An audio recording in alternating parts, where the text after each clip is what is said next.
राधे राधे। मैं हूँ वेद और आप देख रहे हैं मेरे साथ कान्हा का ब्रज। पूरे ब्रजमंडल में भगवान श्री कृष्ण के बाद अब राधा रानी के जन्म की धूम मची हुई है। इस समय हम आए हुए हैं राधा रानी की जन्मस्थली कही जाने वाली रावल नगरी में। आप जानते होंगे कि बरसाने के साथ साथ रावल को भी राधा रानी की जन्मस्थली कहा जाता है। जहाँ राधाष्टमी पर बरसाने में राधा रानी का जन्म महोत्सव मनाया जाता है, तो वहीं रावल के इस मंदिर में भी जो लाडली श्री राधा रानी का जन्म स्थान कहते हैं इसे, वहाँ भी लाडली जी राधा रानी का जन्म महोत्सव बड़े ही धूमधाम और परंपरागत रूप से मनाया जाता है। राधा रानी का जो पूरा एक चरित्र है वो बेहद रहस्यमय है। जहाँ भगवान श्री कृष्ण नटखट हैं, वहीं राधा रानी रहस्यमयी हैं। उनके जन्म की कथा भी बेहद रहस्यमयी है। लोगों को पता नहीं है कि उनका जन्म रावल में हुआ है या बरसाने में हुआ है। तो यहाँ हम राधा रानी की जन्मस्थली के दर्शन कराएंगे, साथ ही साथ इस रहस्य को सुलझाने का प्रयास भी करेंगे कि राधा रानी का जन्म कहाँ हुआ था।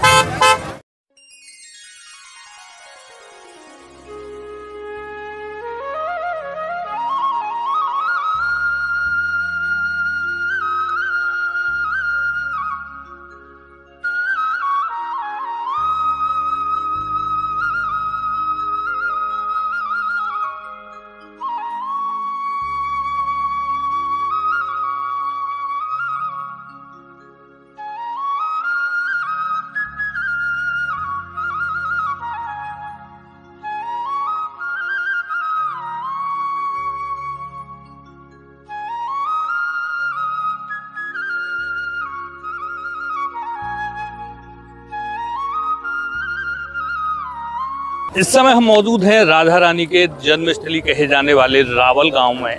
आप देख रहे होंगे ये रावल का राधा रानी का मंदिर है, जहां उनका जन्म हुआ और राधाष्टमी के अवसर पर जन्म की इस लीला का एक बार और फिर से यहाँ दोबारा मंचन किया जाएगा और राधा रानी फिर से जन्म लेंगी। उनका महाअभिषेक होगा। आपको पता होगा कि ब्रज में अगर आप आते हैं तो राधा रानी की जो जन्मस्थली हैं बरसाना भी कही जाती हैं और रावल भी कही जाती हैं। तो इसमें रावल क्यों जन्मस्थली मानी जाती है और बरसाना को क्यों जन्मस्थली कहते हैं, इसके बारे में भी जानकारी हासिल करेंगे और साथ ही राधा रानी के जन्म की यहाँ की क्या कथा है वो जानेंगे। हमारे साथ मंदिर के सेवायत महंत राहुल कल्ला जी मौजूद हैं। बहुत बहुत स्वागत है आपका। राधे राधे।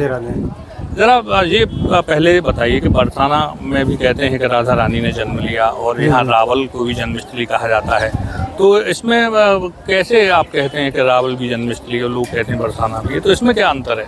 वृषभान जी कीर्ति जी यहीं पर रहते थे। वे रोज़ जमुना जी से, उनके कोई कन्या नहीं थी, वे रोज़ जमुना जी से आराधना करते, स्नान करते वक्त, हे यमुना मैया मुझे एक कन्या दो, पुत्री दो। जब वह रोज़ सुबह से स्नान करके आराधना करते, तो एक दिन जब वह सुबह स्नान कर रहे थे तो आराधना करते हुए श्री जी से प्रार्थना करी कि हे भगवान मुझे कन्या दो, पुत्री दो। तो एक कमल का फूल उनको दिखाई दिया। उसमें इतना कोटान प्रकाश था कि वो भयभीत हो गए। है तो ये कमल फूल जैसा, पर इसमें इतना कोटान प्रकाश कैसे? जब वो धीरे धीरे पानी के बहाव से नज़दीक आता रहा, तब सूर्य की किरण उस कमल के फूल पे पड़ते ही वो कमल का फूल खिल गया। उसमें एक नेत्रबंद छोटी सी कन्या थी, वो थी वो राधा रानी।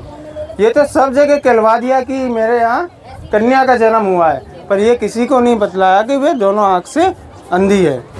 11.5 महीने के बाद कृष्ण का जन्म मथुरा में हुआ। तो राधा रानी की आंखें 11.5 महीने तक खुली नहीं खुली थी। 11.5 महीने के बाद कृष्ण का जन्म मथुरा में हुआ, तो वसुदेव जी कंस की आतंक की वजह से गोकुल लेके आ गए नंद बाबा के यहाँ। तो नंद बाबा ने बधाई संदेश भेजा कि लाला का जन्म हुआ है। इस ब्रज के सबसे बड़े राजा थे वृषभान जी, और ये नंद बाबा के मित्र भी थे। उन्होंने बधाई संदेश देने के लिए यहाँ पे न्योता दिया। तब यहाँ से बधाई देने के लिए वृषभान जी कीर्ति जी राधा जी को लेकर अपनी जनता प्रजा के साथ गोकुल पहुँचे। तो राधा रानी घुटनों के बल चलते हुए पहले दर्शन कृष्ण के किए, जब जाके उनके दोनों नेत्र खुले। कंस का आतंक वहाँ पे भी बढ़ता रहा, कभी पूतना आ रही है, वरकासुर आ रहा। तो नंद बाबा बड़े दुखी हो गए। गोकुल आनंद यहाँ गोकुल में रहते गोकुल में तो बड़े दुखी हो गए, भाई अब कंस का अत्याचार ज़्यादा बढ़ रहा है। तो भाई उन्होंने मीटिंग करी, अब क्या किया जाए। तो इस ब्रज के सबसे बड़े राजा होने के नाते वृषभान जी से राय ली, क्योंकि इनके पास 11 लाख गायें थी। अच्छा। और नंद जी के पास 9 लाख गाय थी। अच्छा, गायों के हिसाब से राजाओं की घोषणा हाँ होती थी जी, पहले। उस समय में जिसके पास जितना पशुधन होता वे राजा महाराजा कहलाए जाते थे। अच्छा। मैं मीटिंग करी अब क्या किया जाए, इस क्षेत्र को छोड़ना चाहिए, तो नंद बाबा उस पहाड़ पे जाके बस गए, उसका नाम नंद जी के नाम से नंदगांव हो गया। फिर हनुमान जी बोले आज मेरा मित्र चला गया है, मैं अकेला रहकर क्या करूँगा, कल ने कंस मुझे भी तंग करेगा, वो उस पहाड़ पे जाके बस गए, उसका नाम हनुमान जी के नाम से बसाना पड़ा। उन तीनों पहाड़ों को वरदान था कि कोई भी राक्षस नहीं जा पाएगा, अच्छा। जो भी जाएगा वो पत्थर का हो जाएगा, इसलिए वो वहाँ जाके बस गए। नंदगांव नंदेश्वर महादेव का स्वरूप है, और बरसाना ब्रह्मा जी का स्वरूप है, और गोवर्धन श्री विष्णु का स्वरूप है। तीनों पहाड़ों को वरदान था। जो आपने नीचे दर्शन किए हैं विग्रह, वो भी स्वयं प्रकट। अच्छा, कहाँ से प्रकट हुई वो राधा रानी? राधा और कृष्ण की दोनों विग्रह परमानंद व्यास आज से 800-900 वर्ष पहले यहाँ आकर तपस्या करी थी, राजस्थान जोधपुर से आकर। उनको श्री जी ने दृष्टांत दिया था कि मैं करील के पेड़ के जड़ के नीचे हूँ। मैया ये तो यमुना का किनारा है, करील ही करील है, आप कौन से करील में आपका निवास है? तो एक गाय आएगी, चारों स्तन से दूध की धार देगी, उस जगह में खुदाई करना। तो उस वैसे रोज़ गाय आती थी, उन्होंने कभी ख्याल नहीं किया। जब दृष्टांत दिया, जब उन्होंने उस गाय का ख्याल किया, उस जगह में खुदाई की, तो दूध ही दूध में नीचे वाले दोनों विग्रह स्वयं प्रकट है। अच्छा, जो विग्रह आप बता रहे हैं स्वयं प्रकट है, करील का भी वर्णन कर रहे हैं, यहाँ हम देख रहे हैं मंदिर के पास भी करील हैं, तो यहीं से प्रकट हुई? जी, यहीं इसी करील के पेड़ से। वो करील का पेड़ तो ख़त्म हो गया, मूर्ति की स्थापना करी, मंदिर बनवाया गया। 8.5 महीने के बाद वही करील का पेड़ ऊपर राधा और कृष्ण के स्वरूप में वही करील का पेड़ है, राधा और कृष्ण के स्वरूप बताते हैं, जहाँ से दोनों विग्रह यहाँ पर प्राप्त हुए। और स्वामी जी वही विग्रह स्थापित है यहाँ पर? हाँ, ये वही विग्रह स्थापित। कब प्रकट हुए इस घटना को, कितना समय हो गया? 900 वर्ष लमसम। 900 वर्ष हो गए यहाँ पर रावल में राधा रानी को प्रकट हुए, विग्रह को उनके को प्रकट हुए। राधा रानी का जन्म तो 5000 वर्ष पहले हुआ। हाँ, तो द्वापर में जन्म हुआ, और फिर जहाँ पर मूर्ति प्रकट हुई उसकी बात कर रहे हैं, लगभग 900 साल मूर्ति को हो गई। तो विग्रह भी काफ़ी प्राचीन है। विग्रह भी काफ़ी प्राचीन। और आप कहते हैं कि ना कंस के डर की वजह से वो लोग यहाँ से गए, छोड़ के चले गए। लेकिन बरसानावासी, अच्छा आपके कहे अनुसार जन्म यहाँ हुआ, और बरसाना में उनका आगे का लालन पालन बरसाना में राधा रानी का हुआ, इसीलिए उनकी जितनी भी सखियाँ हैं, अष्ट सखी जिन्हें कहते हैं, वो बरसाने के ही आसपास की हैं।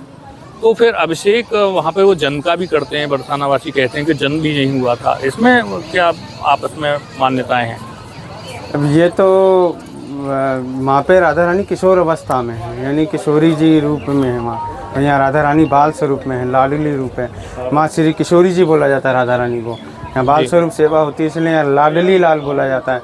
वृंदावन में राधा रानी को प्रिया जी बोला जाता है।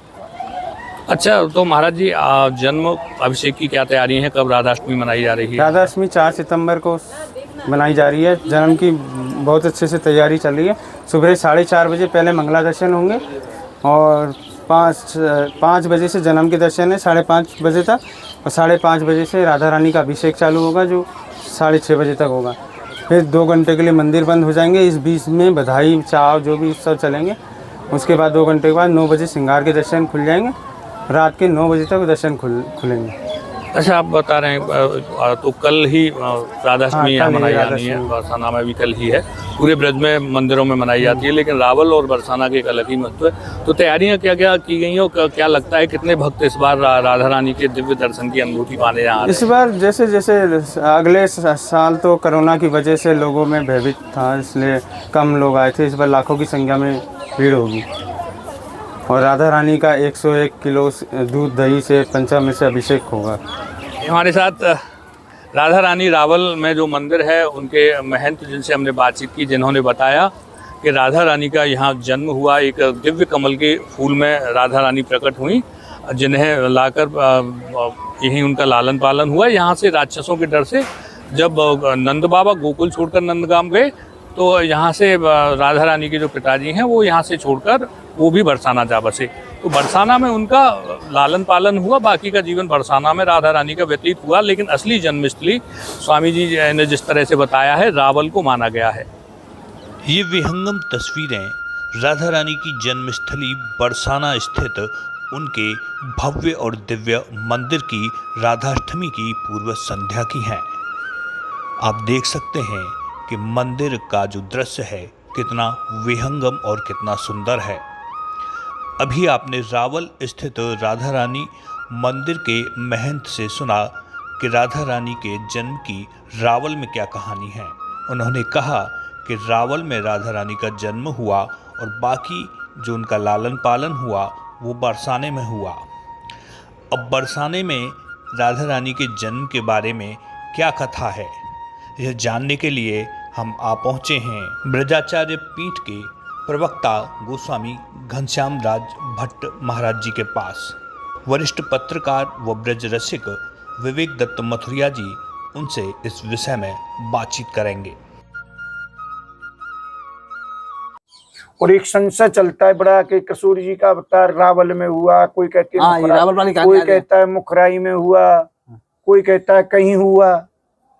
जो वसुदेव इसके यहाँ हुई है, बरसवान के यहाँ, वो बरसाना में पैदा हुई है। पैदा बरसाना घर पे ही हुई है, बरसाना में। हाँ, 13वें कल्प और 14वें कल्प का प्रमाण मिलता है। 13वें कल्प में किशोरी जी का जन्म रावल में हुआ था, 14वें कल्प में वृंदावन में भी हुआ है। ये ब्रह्मत पुराण में भी है। ब्रह्मत पुराण? हाँ, ब्रह्मत पुराण। अच्छा। कि 14वें कल्प में वृंदावन हुआ, 13वें कल्प में किशोरी जी का रावल में जन्म हुआ। अच्छा। पर जो किशोरी प्रधान है वो तो बरसाना में हुई। जैसा महाराज अभी आप कह रहे थे ना कि 13वें कल्प में रावल में, 14वें कल्प में वृंदावन में किशोरी जी के जन्म का उल्लेख मिलता है। ये कल्प का ये आज से किस बात से है? देख, कल्प का जैसा सतयुग में कई कल्प हैं। अच्छा। कभी विष्णु भगवान बने, कभी वो कोई अवतार ले लें, कभी कुछ अवतार लिया है। प्रभु तो विष्णु अवतार तो सब विष्णु भगवान से शुरू हैं। हाँ, विष्णु के अवतार सारे सब। हाँ, परंतु कृष्ण को फिर पूर्ण अवतार माना गया है।